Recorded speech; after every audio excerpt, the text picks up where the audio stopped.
Assalamualaikum warahmatullahi wabarakatuh.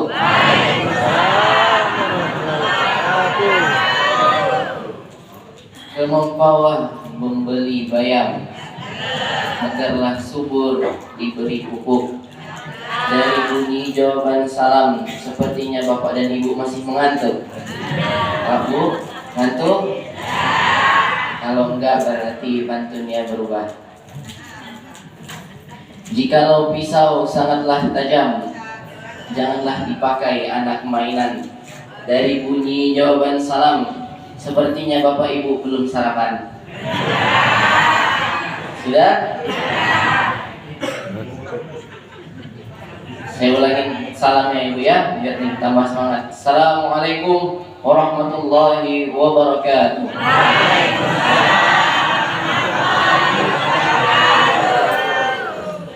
Pertama-tama marilah kita panjatkan puja dan puji syukur kehadirat Allah Subhanahu wa taala. Andaikan lautan berubah menjadi tinta, andaikan dedaunan berubah menjadi lembaran kertas, andaikan ranting-ranting pohon berubah menjadi pena, itu semua tidak akan cukup untuk menuliskan nikmat yang Allah berikan kepada kita. Alhamdulillah, pada subuh yang berbahagia ini, melihat ayah, bunda, abang, kakak semuanya sehat walafiat, dan semoga selalu Allah berikan kesehatan, panjang umurnya, barokah. Salawat dan salam marilah kita haturkan kepada junjungan kita, idola kita, dunia maupun di akhirat, Nabi kita Muhammad sallallahu alaihi wasallam, yang telah membawa kita dari zaman unta ke zaman mobil Toyota, dari zaman yang gelap gulita hingga zaman yang terang benderang. Selanjutnya terima kasih saya ucapkan khususnya kepada Mu'ala Amirul Masjid Asatid, pada ayah saya, karena telah memberikan kesempatan untuk berdiri di sini berbicara, yang semoga ini bisa menjadi tidak hanya berbagi informasi, tetapi bisa menginspirasi khususnya kaum-kaum muda. Selanjutnya yang saya hormati Asatid, umarah, pejabat yang hadir, dan juga jamaah Safari Fajar di Kabupaten Mempawah ini. Ini merupakan pengalaman mahal Bapak dan Ibu. Saya mondok di Gontor kurang lebih dari setelah lulus SD, dengan tega gak teganya orang tua saya, ya kan? Terus kemudian mengalami nggak betah itu di sana, nangis. Lalu kemudian sempat kemudian minta pulang, tapi alhamdulillah orang tua selalu menguatkan, ayo, semangat di pondok, begitu terus. Alhamdulillah tahun ini baru selesai. Alhamdulillah selesai studi di pondok, juga alhamdulillah studi S1-nya, alhamdulillah. Pulang dari pondok langsung nikah. Itulah makanya kemudian tetangga saya, keluarga saya, kau ini berangkat ke pondok, balik langsung nikah. Banyak juga pertanyaan, kok bisa? Nah, maka saya ingin menginspirasi bahwa kalau memang sudah waktunya untuk menikah, begitu kan ya. Tidak usah ditunda-tunda. Karena apa?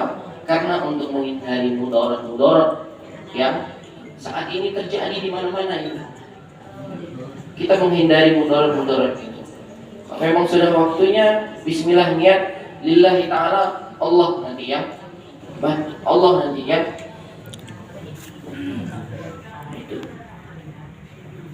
cerita sedikit Bu, boleh? Jadi perjalanan safari dakwah ini ya, itu kemarin setelah resepsi kami pada tanggal kurang lebih 1 Mei kemarin. Ini tanggal berapa Mei? Nggak lama setelah resepsi, terus kemudian Tokia, beliau berangkat ke Jawa karena ada tugas. Balik dari Jawa, setelah kami setelah beliau balik dari Jawa, terus kemudian bilang, kita belajar, kita safari dakwah. Ibu, bayangkan ibu, suami istri kita lagi masih happy ibu, setelah resepsi berangkat, ya kan bu? Kalau ibu di posisi itu bagaimana? Siap atau nggak siap? Betul. Siap, nggak siap, harus siap. Karena ini kesempatan tidak datang dua kali, begitu bukan?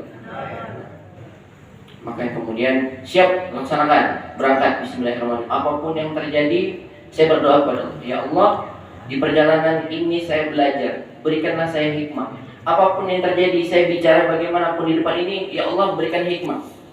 Ini pembelajaran buat saya. Saya harus menginspirasi kaum muda supaya juga berani berbicara di sini. Jadi kita harus memberi kesempatan, khususnya anak-anak pondok, anak-anak muda untuk juga berbicara di sini. Karena apa? Karena mereka yang nantinya akan meneruskan kita.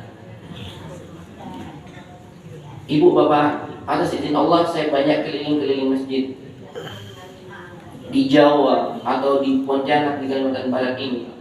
Karena ketika liburan, misalnya liburan pondok, liburan awal tahun, nggak pulang karena liburannya cuma 10 hari. Sayang bu, kalau pulang ke Pontianak habis biaya.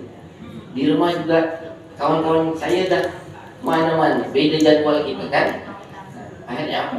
Saya keliling ke Jawa, kemana aja, ke rumah teman-teman saya, ke sana sini. Itu dari banyak masjid saya melihat yang rame adalah anak-anak muda di atas 35 tahun. Nah, ibu-ibu ini anak-anak muda di atas 35 tahun. Nah, saya nggak bilang tua ya bu, insya Allah semuanya masih muda. Jadi anak-anak muda di atas 35, karena saya lihat, saya baca anak-anak muda itu umur 13 sampai 35 tahun. Nah, ibu-ibu ini 20 tahun lalu masih muda. Kita aja kira-kira ya. Nah, masjid-masjid yang bisa menjadi inspirasi, masjid-masjid yang bisa menjadi banyak dikunjungi, itu adalah masjid-masjid yang di dalamnya digerakkan oleh anak-anak muda, diberi kesempatan untuk mengembangkan. Maka kemudian ada yang namanya Baitul Muamalah selain daripada Baitul Mal. Apa itu Baitul Muamalah? Baitul Muamalah itu adalah aturan-aturan yang mengatur hubungan manusia dan manusia, ya, yang ada kaitannya untuk memperoleh dan mengembangkan ekonomi, mengembangkan masjid. Bahwa masjid ini tidak hanya menyediakan fasilitas fisik bangunan.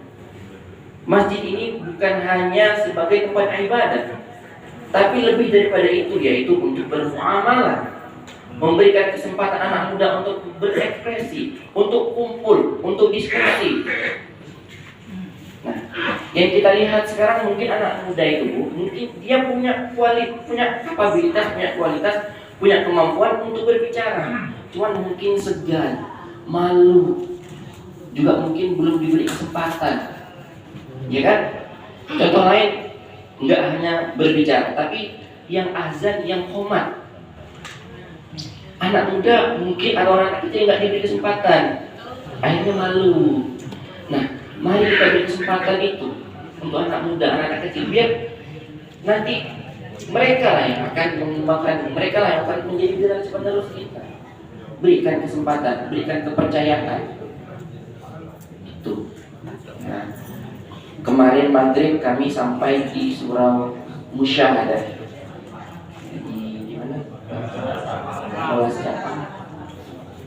jamaahnya anak-anak banyak, senang.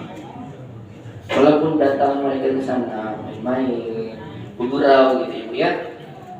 Tapi biarlah 10 tahun, 15 tahun yang akan datang nggak mungkin di bergurau ibu di masjid ibu.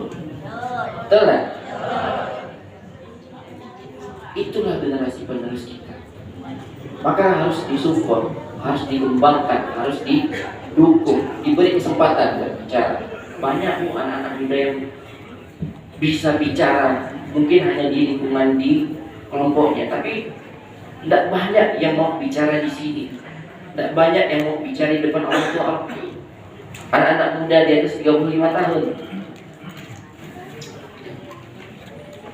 Nah, kemudian dalam konsep muamalah, baitul muamalah ini, apa fungsinya? Fungsinya adalah menciptakan suasana hubungan yang harmonis. Ini juga bisa menjadi solusi daripada ekonomi. Bagaimanakah inspirasi contoh daripada baitul muamalah? Masjid mensupport adanya contoh. Ada masjid yang kemudian dia bangun di sekeliling masjidnya, dikelola di situ ruko-ruko, toko-toko untuk adanya al-bay', transaksi. Sehingga apa? Sehingga daripada baitul muamalah ini tercipta wa ta'awanu 'alal birri wat taqwa. Ada saling tolong menolong yang ini menjadi prinsip kita. Hal baik di dalam Islam itu untuk saling tolong menolong, saling support, saling motivasi, saling inspirasi. Wala ta'awanu bil itsmi wal 'udwan. Maka tolong menolong ini jangan tolong menolong dalam hal yang buruk, itsmi wal 'udwan, permusuhan. Wattaqullah, bertakwalah kepada Allah, innallaha syadidul. Maka positif sekali untuk dibentuknya baitul muamalah. Masjid mengelola, adanya barangkali misalnya ada catering, barangkali ada masjid yang kemudian dia bercocok tanam hidroponik.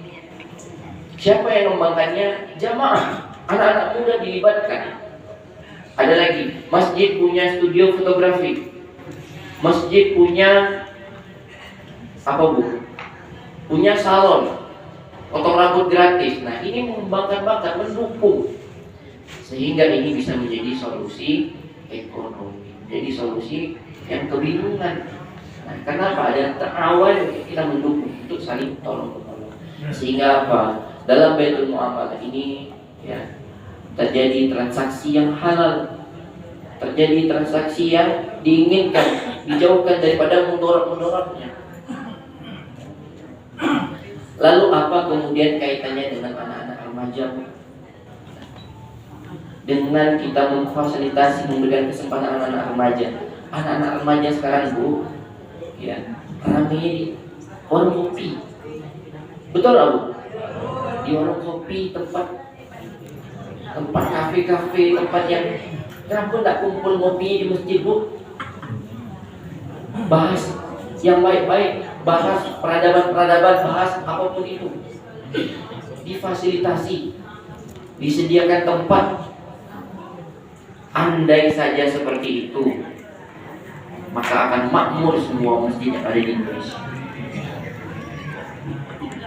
Juga apa manfaatnya? Jauh daripada mudarat yang banyak. Masya Allah, sekarang anak remaja banyak sekali, kalau tidak dikawal, kalau tidak, ngapalah kira-kira mereka melampiaskan itu semua di luar? Karena mungkin di rumahnya penuh tekanan,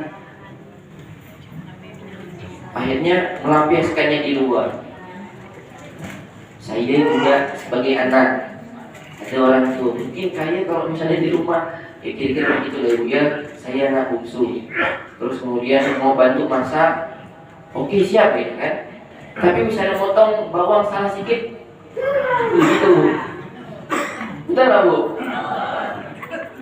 Coba bang beli ini, kata mama saya, bang beli masakku. Tak dikasih tahu masakku sapi atau masakku ayam, pergilah saya kan bu. Nah, akhirnya apa? Beli yang sapi, balik ke rumah, kamu mau beli yang sapi gitu kan. Nah, nak marah. Akhirnya itulah anak muda kemudian ya wajar. Saya juga manusia, biasanya keluar saya jalan-jalan gitu. Nah, kenapa kemudian enggak masjid sebagai tempat mereka perkaburan mereka ini ke masjid, kumpul dengan teman-temannya di masjid. Kita kasih kesempatan. Penugasan itu termasuk dalam pendidikan. penugasan. Jadi konsep pendidikan itu tidak hanya mengajar, gitu ya, tapi memberikan tugas itu juga pendidikan. Kita bisa melihat mereka dikasih tugas, oh betul nggak? Mereka berpikir nggak? Mereka mengambil inisiatif atau enggak? Nah, setelah di penugasan diberi tugas, dievaluasi. Oh bang, oh ini kurangnya ini seperti ini, dievaluasi sehingga dia mengambil pelajaran. Begitu Ibu. Nah, mungkin ini saja yang bisa disampaikan. Semoga ini menginspirasi. Semoga kedepannya dalam safari fajar ini banyak lagi anak-anak muda, anak-anak kecil. Ajak Bu sini, ajak ikutkan mereka biar mereka mengenal, mereka silaturahmi. Saya kadang misalnya orang tua saya kenal dengan haji ini, anak sekarang tidak kenal Bu. Karena apa? Karena dia tidak kumpul di masjid, karena dia kumpul di warung kopi. Saya pikir saya kenal dengan bapak ini, hormat bapak ini, saya kenal ini, bisa menyebutkan nama, suka. Semoga ini menjadi silaturahmi kita. Semoga kalau ada kesempatan di lain waktu saya juga bisa menginspirasi anak-anak muda juga berani bicara seperti ini, berani untuk tampil, untuk tidak malu. Setidaknya balighu anni walau ayat, berbicara walaupun satu ayat, sampaikan. Karena apa? Ilmu itu harus disampaikan. Kata Allah dalam sebuah ayat, uljima yaumal qiyamati bil jamin minna man intinya yang menyembunyikan ilmu terus juga disampaikan, maka nanti di akhirat akan diminta pertanggungjawaban. Uljima yaumal qiyamati bil jamin minna syadid. Sangat syadid, harus menyampaikan. Kita punya ilmu, sampaikan. Tantangannya apa? Dibilang sok, dibilang ini, kamu itu seperti itu. Itu tantangannya sekarang. Tapi sampaikan karena itu akan menjadi pertanggungjawaban kita di yaumul akhir. Kamu tentu saja yang bisa saya sampaikan. Saya doakan semoga Bapak Ibu semuanya selalu sehat. Doakan kami juga setelah ini akan melanjutkan perjalanan. Ya, semoga juga dalam lindungan Allah. Ala hazinya salihah maqra sawal masani al-Fatihah. Bismillahirrahmanirrahim.